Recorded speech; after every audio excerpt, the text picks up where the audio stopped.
दर्यापूर मतदारसंघाचा आमदार त्या दर्यापूरमध्ये दिवा लावला नाही। त्या मतदारसंघामध्ये अंधार आहे। त्या मतदारसंघाची जनता विरोधामध्ये आहे। पण त्याला लोकसभा लढवण्यासाठी काही नेत्यांनी आग्रह केला।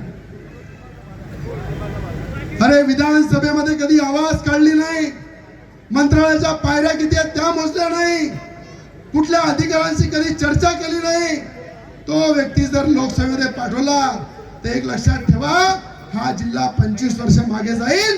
ज्या जिल्ह्याला विकासाची गती मिळाली आहे मोदींच्या माध्यमातून, नवनीत राणांच्या माध्यमातून, ती गती जर 10 पट करायची असेल तर एकच पर्याय आहे, ती नवनीत राणा, एकच बटन आहे, 1 नंबर आणि कमळाचं चिन्ह आहे।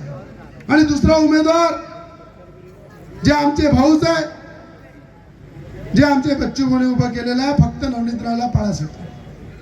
ते मला म्हणतात की नवनीत राणाला पाळल्याशिवाय मी दम घेणार नाही आणि रवी राणाला फुटाण्यासारखं कुटणार। मी म्हटलं किती लोकांनी कुठलं, तूही कुठून टाक।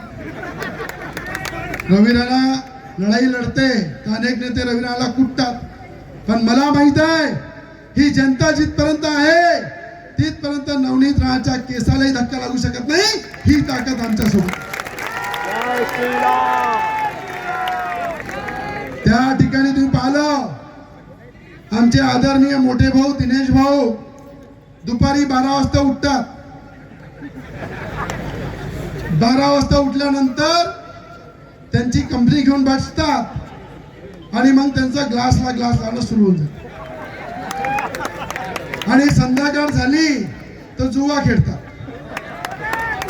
मग मला सांगा, अशा उमेदवाराला एक जरी मत दिलं ते मत मोदींच्या विरोधामध्ये राहील, नवनीत राणाच्या विरोधामध्ये जाईल आणि दर्यापूरचा आमदार हा रेस मध्ये आहे म्हणते असा एखादा व्यक्ती जाईल की अमरावतीकडे कोणी लक्ष देणारा राहणार नाही।